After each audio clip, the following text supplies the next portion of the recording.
પૂરપાટ જતી સ્કૂલ બસની brake fail થતા અકસ્માત, 2 બાળકોની ઇજા, વાલીઓના જીવ અદ્ધર।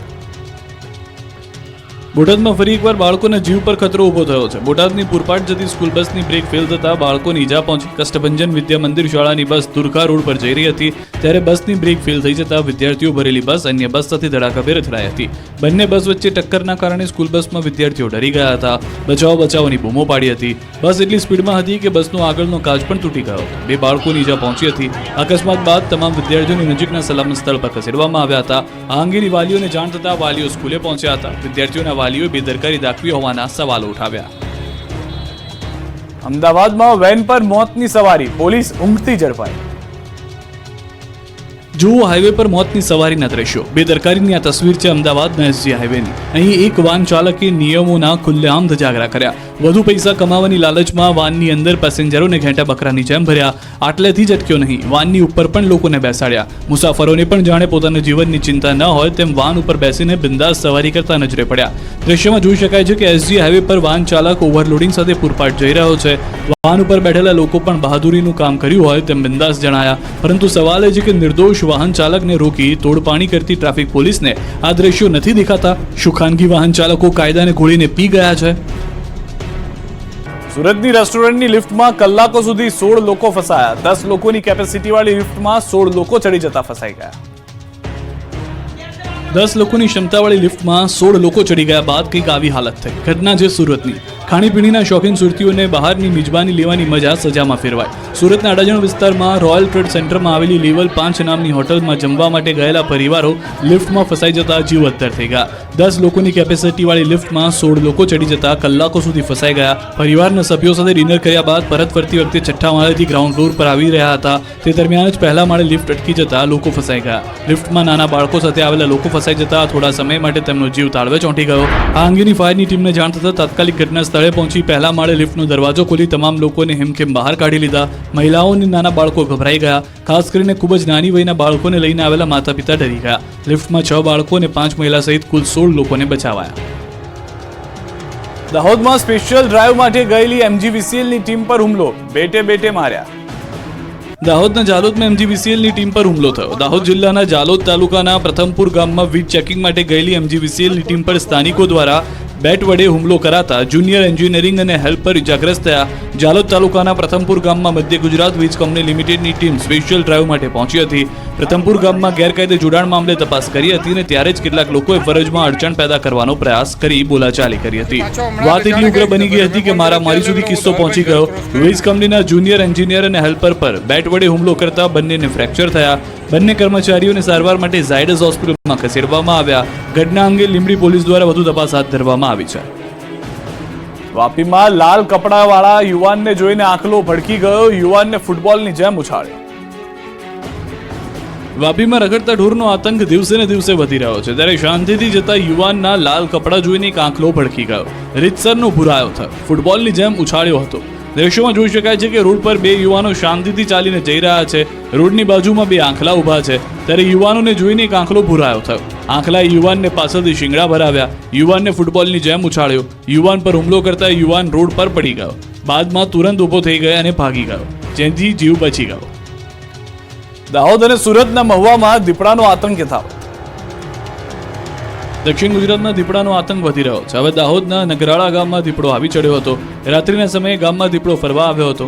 કોટવાડ ફળિયામાં માવી મણીલાલભાઈ દિત્યાભાઈના ઘરે દીપડો આવી ચડ્યો હતો। રાત્રિ દરમિયાન સીસીટીવી કેમેરામાં દીપડો લટાર મારતો કેદ થયો। બનાવ અંગે વન વિભાગને જાણ કરતા ફોરેસ્ટની ટીમ પણ ઘટના સ્થળે પહોંચી દીપડો પકડવાની કાર્યવાહી હાથ ધરી। બીજી તરફ સુરતના અંતરિયાળ વિસ્તારમાં દીપડાનો આતંક વધી રહ્યો છે। મહુવા તાલુકાના ગાંગડિયા ગામે છેલ્લા ઘણા દિવસથી દીપડાના હટાફેરા વધી રહ્યા છે। ગાંગડિયા ગામમાં રહેણાંક વિસ્તારમાં દીપડો પાલતુ પશુઓનો શિકાર કરતા સ્થાનિકોમાં ભય ફેલાય છે। કદાવર દીપડાએ ઘર પાસે બેઠેલા પાલતુ શ્વાનને શિકાર બનાવ્યો। કાર ચાલકે દીપડાની કરતૂત કેમેરામાં કેદ કરી। દીપડાના હટાફેરાથી સ્થાનિકોમાં ભારે ભયનો માહોલ છે। દીપડાને વહેલી તકે પાંજરે ગોઠવી પકડાય તે માટેની સ્થાનિકોની માંગ ઉઠી છે। બોટાદમાં ખાતરની થેલીમાંથી નીકળી રહેતી ખેડૂતોએ તાત્કાલિક કાર્યવાહી કરવા માંગ કરી। બોટાદમાં ખાતરની થેલીમાંથી નીકળી રહેતી ગઢડા તાલુકાના ઉગામેડી ગામના ખેડૂતે એગ્રો સેન્ટર પરથી 25 થેલી એરડીનો ખોળ ખાતરની ખરીદી કરી હતી। ખાતરને ડીપ દ્વારા નાખવાનું હતું, જેથી ખાતરને પાણીમાં પલાળ્યું હતું. ત્યારબાદ ખબર પડી કે આમાં ખાતરની સાથે મોટા પ્રમાણમાં રેતી છે, એટલે તેણે એક થેલી ખાતરને પાણીમાં પલાળ્યા, જેથી 50 કિલોની થેલીમાં અંદાજે 20 કિલો રેતી હોવાનું જાણવા મળ્યું. તપાસ કરતા ખાતરની થેલીમાંથી રેતી નીકળતા ખેડૂતે એગ્રો સંચાલકને જાણ કરતા એગ્રો સંચાલક સ્થળ પર પહોંચીને ચેક કર્યું તેમજ સેમ્પલ કંપનીને મોકલેલ. ત્યારે ખેડૂતોને લૂંટતા લોકો વિરુદ્ધ કડક કાર્યવાહી કરવા ખેડૂતે માંગ કરી. તો સમાચાર મળતા ખેતીવાડી અધિકારી એગ્રો સેન્ટર પહોંચી ખાતરના સેમ્પલ લઈને એગ્રોના સંચાલકને નોટિસ આપીને તપાસ હાથ ધરી. રૂપિયા 1,04,000ની કિંમતના ખાતરની 128 થેલીનો જથ્થો સ્ટોપ સેલ કરી વધુ કાર્યવાહી હાથ ધરી. બીજી તરફ ગીર સોમનાથના શાણાવાકિયા ગામે સહકારી મંડળીમાં ખેડૂતો સાથે છેતરપિંડી મામલે રોષ ફાટી નીકળ્યો છે. ખેડૂતો સાથે ઠગાઈને લઈને સ્થાનિકોએ મામલતદાર પોલીસને આવેદનપત્ર આપ્યું. બેંક કર્મચારીઓ સામે કાર્યવાહીની માંગ કરી. પોલીસે મંડળી પ્રમુખ અને મંત્રીની કરી ધરપકડ. સુરતના વરાછા વિસ્તારમાં લાખોની છેતરપિંડી કરનાર 2 આરોપીઓને પોલીસે દબોચી લીધા. 2 આરોપીઓએ ફરિયાદીને વિશ્વાસમાં લઈ USDTના નામે 97 લાખની છેતરપિંડી આચરી હતી. સમગ્ર મામલે વરાછા પોલીસે ફરિયાદ નોંધી આરોપીની ધરપકડ કરી તેમની પાસેથી રૂપિયા 51 લાખ કબજે કર્યા. રાજકોટમાં આશા વર્કર મહિલાનું મોત થતા સહકર્મીઓએ કર્યો હલ્લાબોલ. રાજકોટમાં આશા વર્કર બહેનો દ્વારા કોર્પોરેશન કચેરી ખાતે વિવિધ બેનરો સાથે વિરોધ કરવામાં આવ્યો, જેમાં લોકોના આરોગ્યની સંભાળ લેતા આશા વર્કર બહેન બીમાર હોવા છતાં તેમની પાસે ફરજિયાત ફિલ્ડ વર્ક તેમજ મીટિંગ કરાવતા તેમનું મોત નીપજ્યું હોવાનો આરોપ લગાવવામાં આવ્યો. આ માટે જવાબદાર અધિકારી સામે પગલાં લેવાની માંગ પણ આશા વર્કર બહેનો દ્વારા કરવામાં આવી. આ મામલે આરોગ્ય અધિકારી ડોક્ટર જયેશ વાકાણીએ તટસ્થ તપાસ કર્યા બાદ જવાબદારો સામે પગલાં લેવાની ખાતરી આપી. વિગત મુજબ કોઠારિયા વિસ્તારના આરોગ્ય કેન્દ્રમાં નૈનાબેન મોલિયા બજાવતા ફરજ હતા. જો કે તેમની તબિયત ખરાબ હોવા છતાં મેડિકલ ઓફિસર ડોક્ટર યાસ્મીન દ્વારા તેમને રજા આપવામાં આવી નહોતી.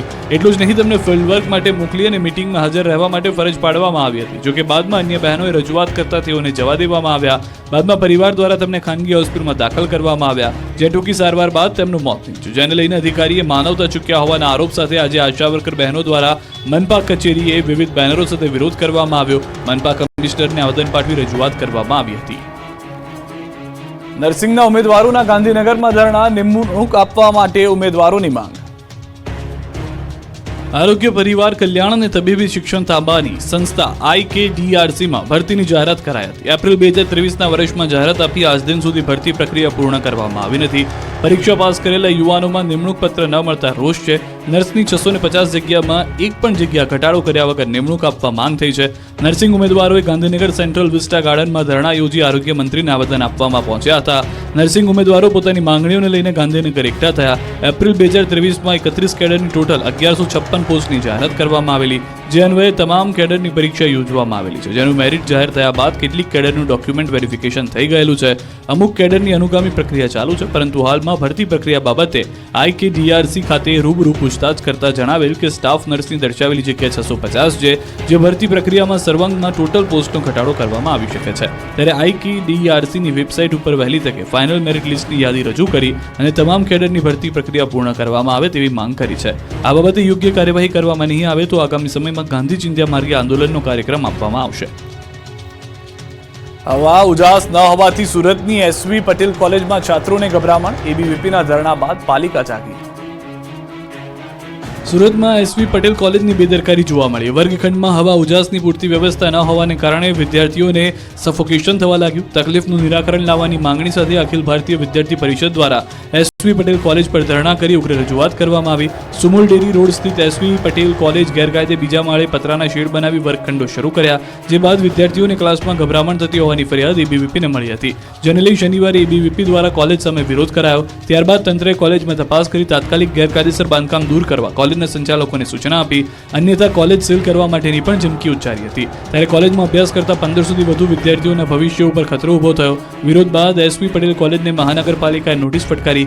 ABVPના ધરણા પ્રદર્શન બાદ પાલિકા સફાળી જાગી. તંત્રએ કોલેજમાં તપાસ કરી તાત્કાલિક ગેરકાયદેસર બાંધકામ દૂર કરવા કોલેજના સંચાલકોને સૂચના આપી, અન્યથા કોલેજ સીલ કરવા માટેની પણ ચીમકી અપાઈ. અમદાવાદથી સમાચાર. હવે AMCના ગાર્ડનમાં જવું હશે તો ફી આપવી પડશે. અમદાવાદ વાસીઓ ગાર્ડનમાં જશો તો ચાર્જ આપવો પડશે. AMC રિક્રિએશન કમિટીએ લીધો છે મોટો નિર્ણય. નવા બનેલા મોન્ટે કાર્લો અને સિંધુ ભવન રોડ પરના ગોટીલા ગાર્ડનમાં લાગશે ચાર્જ. બંને ગાર્ડનમાં મુલાકાતીઓ માટે ₹10 ચાર્જ નક્કી કરાયો છે. સવારે 6 થી 10 સુધી કોઈ પણ ચાર્જ નહીં લેવાય. સવારે 10 થી રાતના 10 સુધી વ્યક્તિ દીઠ 10 રૂપિયા ચાર્જ લેવાનું નક્કી કરાયું છે. વાર્ષિક પાસ પર 1 માસનું કન્સેશન મળશે. એએમસીના ગાર્ડનમાં હજુ સુધી કોઈ ફી લેવામાં આવતી નથી. પહેલી વાર 2 ગાર્ડનમાં ફી ધોરણ નક્કી કરાયા છે.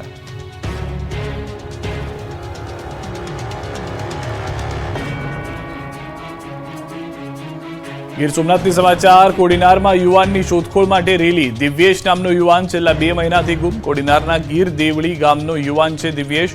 દીવ અને ચીખલી આસપાસથી થયો છે ગાયબ. 2 મહિનાથી યુવાનની ભાળ ન મળતા રેલી લોકોએ મામલતદારને પાઠવ્યું હતું આવેદનપત્ર. બનાસકાંઠાના પાલનપુરમાં તાલુકાના ખેડૂતોએ વિવિધ પ્રશ્નોના નિરાકરણની માંગ સાથે કલેક્ટર કચેરી રજૂઆત કરી.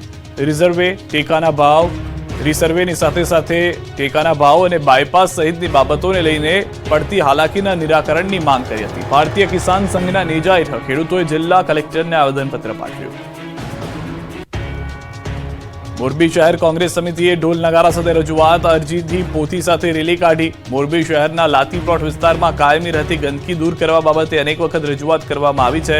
તેમજ આ વિસ્તારમાં રોડ રસ્તાની દયનીય હાલત છે, જે બાબતે કામગીરી કરી ગંદકી દૂર કરવા વિનંતી કરાઈ. તેમજ જો કામગીરી કરવામાં નહીં આવે તો સ્થાનિક વેપારીઓ સાથે નગરપાલિકાના ઘેરાવ કરવાની ચીમકી ઉચ્ચારવામાં આવી. વડોદરામાં પૂર બાદ લોકોમાં આક્રોશ યથાવત. કોર્પોરેટર સોસાયટીમાં આવતા લોકો રોષે ભરાયા. વડોદરામાં પૂર બાદ લોકોમાં આક્રોશ આસમાને છે. પૂરના સમયે કામ ન આવેલા ભાજપના નેતાઓને લોકોના આક્રોશનો સામનો કરવો પડી રહ્યો છે. સ્થાનિક ભાજપના નેતાઓ લોકોની વચ્ચે જઈ શકતા નથી, ત્યારે વડોદરાના વધુ એક કોર્પોરેટરને કડવો અનુભવ થયો. મોઢું છુપાવવું પડ્યું. વડોદરામાં પૂરની સ્થિતિ બાદ સહાય આપવાના તંત્રના દાવા પોકળ સાબિત થયા.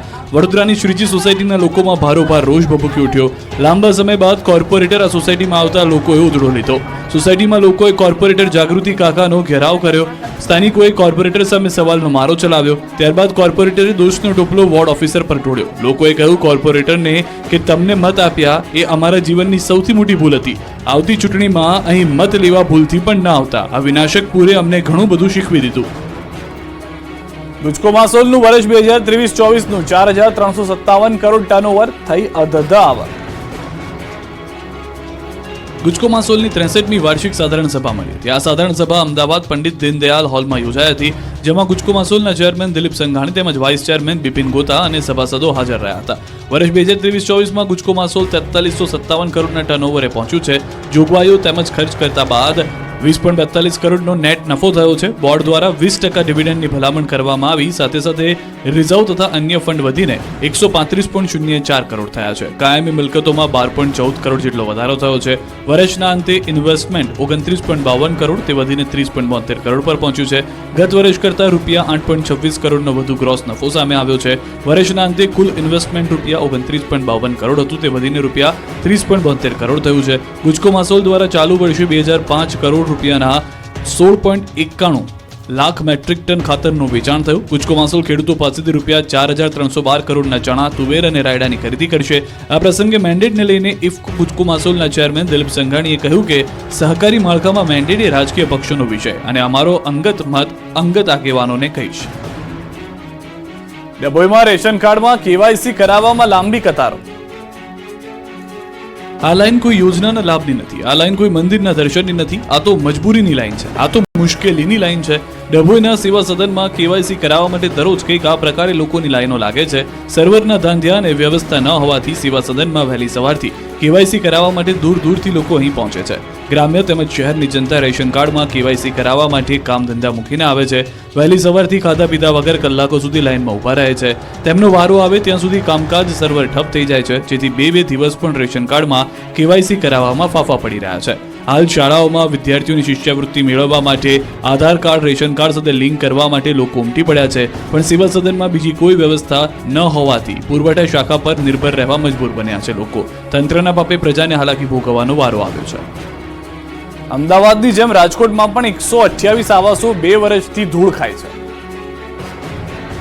લોકાર્પણ કર્યા બાદ પણ ગરીબોને ન મળ્યા ઘર. રાજકોટમાં 2022માં લોકાર્પણ કરવામાં આવેલા 128 આવાસો હજુ લોકોને સોંપાયા નથી.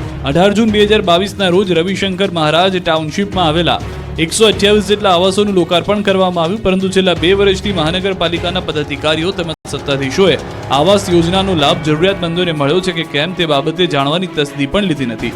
ચોંકાવનારી વાત તો એ છે કે લોકોએ જે મકાનનો ઉપયોગ પણ નથી કર્યો એ મકાન જર્જરિત બની ગયા. નવા નિર્માણ પામેલા આવાસો ખંડેર જેવા બની ચૂક્યા હોવાનું સામે આવ્યું. કેટલીક જગ્યાએ દિવાલોમાં તિરાડ જોવા મળી તેમજ અત્યાર સુધીમાં અહીં નળ કનેક્શન તેમજ વીજ કનેક્શન આપવામાં ન આવ્યું હોવાનું પણ જાણવા મળ્યું. આ અંગે કોંગ્રેસે આક્ષેપ મૂકતા કહ્યું કે ગોઠવણી કરી દેવા માટે આવાસ હજુ સુધી ફાળવવામાં નથી આવ્યા, તો બીજી તરફ રાજકોટ મનપાના સ્ટેન્ડિંગ કમિટીના ચેરમેને તપાસ કરવાનું આશ્વાસન આપ્યું. ધોરાજીના સ્મશાનમાં ઇલેક્ટ્રિક ભઠ્ઠી બંધ, લોકો પરેશાન. હિન્દુ શાસ્ત્ર અને મનુષ્યનો છેલ્લો વિસામો એટલે સ્મશાન ગૃહ. ત્યારે ધોરાજી નગરપાલિકા સંચાલિત આ સ્મશાન ગૃહ ખાતે મોતનો મલાજો જળવાતો નથી. ધોરાજી નગરપાલિકા સંચાલિત સ્મશાન ગૃહમાં છેલ્લા ઘણા સમયથી ઇલેક્ટ્રિક ભઠ્ઠી બંધ હાલતમાં છે. શોનાપુરી ખાતે આવેલી સ્મશાન ગૃહની ઇલેક્ટ્રિક ભઠ્ઠી બંધ હોવાથી અંતિમ સંસ્કાર લાકડાથી કરવા પડે છે. ડીઝલ પેટ્રોલનો ઉપયોગ કરીને અંતિમ સંસ્કાર કરવામાં આવી રહ્યા છે. બીજી તરફ સ્મશાનમાં નિયમિત સફાઈ ન થતા ચારે બાજુ કચરાના ઢગલા છે. સ્ટ્રીટ લાઇટો પણ ઘણા સમયથી બંધ છે, જેને લઈને લોકોમાં રોષ છે. સ્થાનિક લોકોએ નગરપાલિકા અને તંત્રને અનેક વખત રજૂઆત કરી છે. તંત્રના પેટનું પાણી હલતું નથી, ત્યારે તાત્કાલિક ઇલેક્ટ્રિક ભઠ્ઠી ચાલુ કરવામાં આવે અને સાફ સફાઈ નિયમિત કરવામાં આવે અને લાઇટ ચાલુ કરવામાં આવે તેવી માંગ પણ કરાઈ છે. સુરતી લાલાઓ રોંગ સાઈડમાં વાહન ચલાવવાની આદત હોય તો સુધરી જજો, ટ્રાફિક ઝુંબેશ શરૂ થઈ છે. ટ્રાફિકના નિયમો તોડતા સુરતી લાલા ઉપર પોલીસે લાલાંક કરી છે. ટ્રાફિક નિયમોનું પાલન ન કરતા વાહન ચાલકો થઈ જજો સાવધાન. સુરત ટ્રાફિક પોલીસે રોંગ સાઈડ વાહન ચલાવનાર 1274 વાહન ચાલકો સામે કાર્યવાહી કરી. એક જ દિવસમાં સુરત ટ્રાફિક પોલીસે 830 રોંગ સાઈડ વાહન ચાલકો વિરુદ્ધ કેસ દાખલ કર્યા. સૌથી વધુ વરાછા મેઇન રોડ ઉપરથી રોંગ સાઈડમાં વાહન ચલાવનાર દંડાયા. વાહન અકસ્માત અટકાવવા માટે રોંગ સાઈડ વાહન ચલાવનાર સામે સુરત ટ્રાફિક પોલીસે લાલાંક કરી. રોંગ સાઈડ વાહન ચાલકોની શાન ઠેકાણે લાવવા શહેર પોલીસ કમિશનરે એક વિશેષ અભિયાન હાથ ધર્યું, જે અંતર્ગત 25 ટીમ બનાવવામાં આવી. ગત મહિને સુરત ટ્રાફિક પોલીસ દ્વારા 83 દિવસમાં રોંગ સાઈડ વાહન અંકારતા ઝડપાયેલા 4059 વાહન ચાલકોને દંડ ફટકાર્યો. ઝડપાયેલ તમામ વાહન ચાલકોના ડ્રાઇવિંગ લાયસન્સ સસ્પેન્ડ કરવા આરટીઓને રિપોર્ટ કરવામાં આવ્યો હતો. ગાંધીનગરથી સમાચાર. ચિત્ર શિક્ષકોની કાયમી ભરતી કરવા માંગ. ઉમેદવારો રજૂઆત કરવા સચિવાલય પહોંચ્યા. કેટલાય વર્ષોથી ચિત્ર શિક્ષકોની ભરતી ન કરાય હોવાનો દાવો. અશકાલીન ચિત્ર શિક્ષક પ્રથા બંધ કરવા માંગણી કરી છે. બાલવાટિકા ધોરણ 1 થી 8માં કાયમી ચિત્ર શિક્ષકની ભરતી સહિતના મુદ્દાઓ પર રજૂઆત 2013 થી રજૂઆત કરી રહ્યા છીએ તેવું ચિત્ર શિક્ષકોનું કહેવું છે. દક્ષિણ ગુજરાતમાં મેઘરાજાની જમાવટ. વાપીમાં ત્રીજા દિવસે વરસાદ પડ્યો. 2 દિવસ બાદ દક્ષિણ ગુજરાતમાં ભારે વરસાદની આગાહી છે. ભારે વરસાદના રાઉન્ડનું કાઉન્ટડાઉન શરૂ થઈ ગયું છે. ધોધમાર વરસાદ પડે તે પહેલા વલસાડમાં મેઘરાજાની એન્ટ્રી થઈ ગઈ છે. છેલ્લા 3 દિવસથી જિલ્લામાં છૂટોછવાયો વરસાદ પડી રહ્યો છે. ત્યારે સોમવારે વાપી અને આસપાસના વિસ્તારમાં વરસાદ પડ્યો. વાપીમાં થોડા સમય સુધી વરસેલા ભારે વરસાદને કારણે રસ્તાઓ પર પાણી ભરાઈ ગયા. ખરાબ રસ્તા પર ભરાયેલા પાણીને કારણે ટ્રાફિક જામના દ્રશ્યો સર્જાયા. અનેક લોકો પરેશાનીનો સામનો કરવા મજબૂર બન્યા. 3 દિવસથી જિલ્લામાં છૂટોછવાયો વરસાદ વરસી રહ્યો છે. સવારથી જ વાદળછાયા વાતાવરણ વચ્ચે વાપી અને આસપાસના વિસ્તારમાં વરસાદી માહોલ જામતા વાતાવરણ